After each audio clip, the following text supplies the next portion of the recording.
Hello everyone, আসসালামু আলাইকুম ওয়া রাহমাতুল্লাহি ওয়া বারাকাতুহু। আশা করি সবাই ভালো আছেন। দীর্ঘ কয়েকদিন পরে আবার একটা ভিডিও নিয়ে আসছি। আজকে আমরা লিসন 3 গ্রামার নিয়ে আলোচনা করব। গত লেকচারে আমরা লিসন 2 গ্রামার নিয়ে আলোচনা করেছিলাম।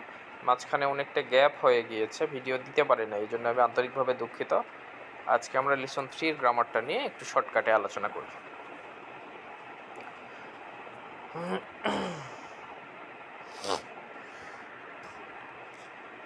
দেখেন, লিসন 2 এর প্রথম রুলসে আছে কোকোসোকো আসোকো দোকো। কি আছে? কোকোসোকো আসোকো। তাহলে কোকোসোকো আসোকো সবসময় প্লেস নির্দেশ করে, জায়গা নির্দেশ করে। কোকো হচ্ছে এখানে, মানে নিজের কাছের জায়গা। সকো হচ্ছে ওখানে, দ্বিতীয় ব্যক্তির কাছের জায়গা। আসোকো হচ্ছে ওইখানে, মানে দুজন থেকে দূরের কোনো জায়গা। তাহলে এই তিন ধরনের জায়গার ক্ষেত্রে আমরা কোকোসোকো আসোকো দিয়ে নির্দেশ করতে পারবো। তাহলে এগুলোর ব্যবহার কীভাবে হবে একটু দেখে আসি।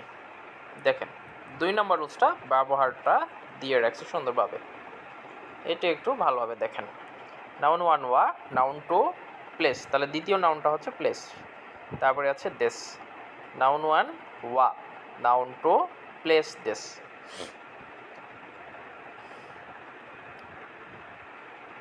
তাহলে এখানে বাংলায় লিখে দিচ্ছে কি, দুইটি নাউন পাশাপাশি বসলে প্রথম নাউন, এই যেটা, হ্যাঁ, দুইটি নাউন পাশাপাশি বসলে প্রথম নাউনের পরে ওয়া এবং দ্বিতীয় নাউন হিসাবে স্থান, জায়গা বা প্লেস থাকে এবং বাক্যের শেষে দেশ বসে। দেশ বসে বাক্যকে মর্জিত করে বা ভদ্ররূপ দেওয়া করে, ভদ্ররূপ প্রদান করে। আমরা এই লিসন 1-এ আমরা শিখছি যে যে বাক্যে ভার্ব থাকতেছে না সেই বাক্যগুলো আমরা দেশ দিয়ে শেষ করতে হবে। তাহলে এই যে এটা হচ্ছে অ্যান্সার প্যাটার্ন, হ্যাঁ, নাউন 1 ওয়া, নাউন 2 প্লেস দেশ, এটা হচ্ছে অ্যান্সার প্যাটার্ন। এটার প্রশ্ন প্যাটার্ন হবে নাউন ওয়া দোকো দেশকা। কোশ্চিন অ্যান্ড প্যাটার্ন হবে কি, নাউন ওয়া দোকো দেশকা। এটা আপনারা লিখে নিতে পারেন যে প্রশ্ন প্যাটার্ন হচ্ছে নাউন ওয়া দোকো দেশকা, নাউন কোথায়। অবশ্যই নাউন প্লেসটা হচ্ছে প্রথম নাউনটা হবে প্লেস, প্লেস ওয়া দোকো দেশকা। যেমন কি টয়লে ওয়া দোকো দেশকা, টয়লেট কোথায়। আবার ব্যক্তি অনুসন্ধান করতে পারবো যে রহিম সানোয়া দোকো দেশকা।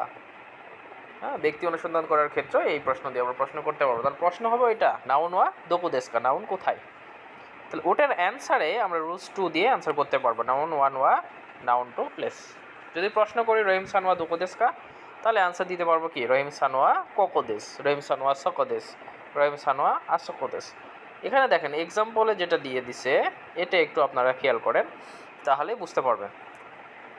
ওতে আড়াইওয়া আসোকো দেশ, রেস্টরুম ওইখানে, আসোকো দেশ ওইখানে। ওতে আড়াই, এখানে ওতে আড়াই বা রেস্টরুম সম্পর্কে ধারণা দেওয়া হয়েছে। তাহলে প্রশ্ন করতে যদি চাই যে ওতে আড়াই কোথায়, ওতে আড়াই ওয়া দোকো দেশকা, প্রশ্ন হবে কি, ওতে আড়াই ওয়া দোকো দেশকা, রেস্টরুম কোথায়। তাহলে এই প্রশ্নের অ্যান্সারে আমরা এই তিনটে প্যাটার্নে অ্যান্সার দিতে পারবো। ওতে আড়াই ওয়া কোকো দেশ, ওতে আড়াই ওয়া সোকো দেশ, ওতে আড়াই ওয়া আসোকো দেশ। তাহলে মনে রাখতে হবে প্রশ্ন করার ক্ষেত্রে নাউন ওয়া দোকো দেশকা, আর অ্যান্সার দেওয়ার ক্ষেত্রে নাউন ওয়া কোকো সোকো আসোকো দেশ। ঠিক আছে, এটা গেল প্রথম রুলস। এরপরে দেখেন আছে দোকো এবং দচিরা। এখানে আছে আরেকটা জিনিস, এটা একটু মিসিং হয়ে গেছে, এটা একটু দেখেন। এরপরে কি আছে, কচিরা সচিরা আচিরা, এই এখানে কচিরা সচিরা আচিরা। তাহলে কোকোসোকো আসোকো এর পোলাইট ফর্ম হচ্ছে কচিরা সচিরা আচিরা, মানে ভদ্রভাবে বলার জন্য কচিরা সচিরা আচিরা দিয়ে আমরা বলতে পারবো। তাহলে না, প্রশ্ন প্যাটার্ন একই হবে, নাউন ওয়া দোকোর পরিবর্তে এবার হবে দচিরা দেশকা, নাউন কোন দিকে বা কোথায়। নাউন ওয়া দচিরা দেশকা, নাউন কোন দিকে বা কোথায়। তাহলে যদি দচিরা দিয়ে কোশ্চিন করে তাহলে আমাদেরকে কচিরা সচিরা আচিরা ইউজ করতে হবে অ্যান্সার করার ক্ষেত্রে। তাহলে অ্যান্সার প্যাটার্নটা সেমভাবে হবে, নাউন 1 ওয়া, নাউন 2-র জায়গায় বসবে কি, কচিরা সচিরা আচিরা। তাহলে যদি দোকো দিয়ে প্রশ্ন করে নাউন 2টা হবে কোকোসোকো আসোকো, আর যদি দচিরা দিয়ে প্রশ্ন করে নাউন 2টা হবে কচিরা সচিরা আচিরা। ঠিক আছে, যেমন কি এরে বেতাওয়া দচিরা দেশকে, এই যে নিচে আছে দেখেন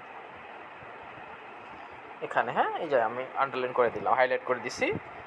এরে বেতাওয়া দচিরা দেশকা, লিফট কোন দিকে বা কোথায়, তখন অ্যান্সার দিচ্ছে কি আচিরা দেশ অথবা এরে বেতাওয়া আচিরা দেশ। ঠিক আছে, তাহলে মনে রাখবেন দোকো দিয়ে প্রশ্ন করলে ককসক আসুকা দিয়ে অ্যান্সার দিতে হবে, আর দোচিরা দিয়ে কোশ্চেন করলে কচিরা সচিরা আচিরা দিয়ে অ্যান্সার দিতে হবে। আবার অনেক ক্ষেত্রে দেখা যাচ্ছে দোকো দিয়ে কোশ্চেন করলেও আপনি কচিরা সচিরা আচিরা দিয়ে অ্যান্সার করতে পারবেন। হ্যাঁ, যদি দেখা যাচ্ছে যে দিক নির্দেশনা দেওয়ার দরকার যে এই দিকে ওই দিকে, সেক্ষেত্রে দোকো দিয়ে প্রশ্ন করলেও আপনি কচিরা সচিরা আচিরা দিয়ে অ্যান্সার দিতে পারবেন। মোটামুটি এইটুকু যদি করতে পারেন, যেটুকু বড় বুঝাইলাম এইটুকু যদি বুঝতে পারেন, তাহলে বাকিগুলা আশা করি সবগুলা ভালোভাবে করতে পারবেন। আবার প্রশ্ন করার ক্ষেত্রে কিছু টপিক আছে এখানে করে দিছে, মেনশন করে দিছে। এই যে দেখেন নিচের এগুলা আন্ডারলাইন যেগুলো করতেছি, এগুলা প্রশ্ন করার ক্ষেত্রে এগুলো ব্যবহার করা হচ্ছে। দেখেন যেটুকু আমি আন্ডারলাইন করে দিয়েছি এইটুকুতে একটু গুরুত্বপূর্ণ বিষয় যেটুকু হাইলাইট করছি এটুকুতে একটু গুরুত্বপূর্ণ বিষয় নিয়ে আলোচনা করছে। কোনো বস্তু সম্পর্কে প্রশ্ন করার জন্য নান অথবা নানি দিয়ে প্রশ্ন করতে হবে। কোনো জায়গা নিয়ে প্রশ্ন করার ক্ষেত্রে দোকো দোচেরা দোকোনো, দোকো হচ্ছে কোথায়, দোচেরা কোন দিকে, আর দোকোনো হচ্ছে কোথাকার। এখানে উপরের যেটা কোনো বস্তু সম্পর্কে প্রশ্ন করার ক্ষেত্রে এখানে নানের সাথে ন পার্টিকেলও বসানো যেতে পারে। নান্ন বসলে অর্থ দিবে হচ্ছে কিসের।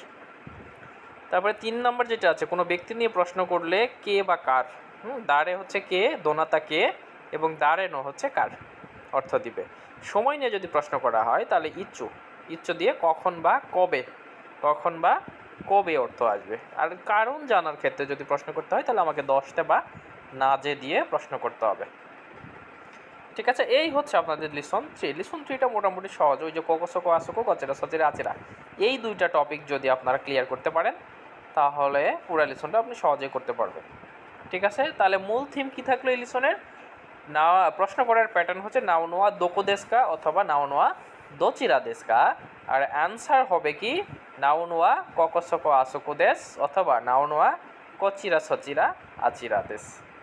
আবার যদি আপনি মনে করেন যে কচিরা সচিরা আচিরাকে সাবজেক্টে নেবেন, কচিরাওয়া নাউন দেশ, তাহলেও করতে পারবেন, কচিরা সচিরা আচিরাওয়া নাউন দেশ। তার প্রশ্ন করার ক্ষেত্রে একটা প্যাটার্নই হয়, নাওনোয়া দোকো দেশকা, দোকোটা শেষে থাকে। আর অ্যান্সার করার ক্ষেত্রে প্লেসটা শুরুতেও নিতে পারবেন অথবা অবজেক্টেও নিতে পারবেন, সাবজেক্টেও নিতে পারবেন, অবজেক্টেও নিতে পারবেন। ঠিক আছে, এই হচ্ছে আপনাদের লিসন 3। পরবর্তীতে লিসন 4-এর ভিডিও নিয়ে আসার চেষ্টা করব, খুব শীঘ্রই নিয়ে আসার চেষ্টা করব। হ্যাঁ, সে পর্যন্ত সবাই ভালো থাকবেন, সুস্থ থাকবেন, এই আশা ব্যক্ত রেখে আজকের ক্লাস এখানে শেষ করছি। সবাই ভালো থাকেন। আসসালামু আলাইকুম ওয়া রাহমাতুল্লাহি ওয়া বারাকাতুহু।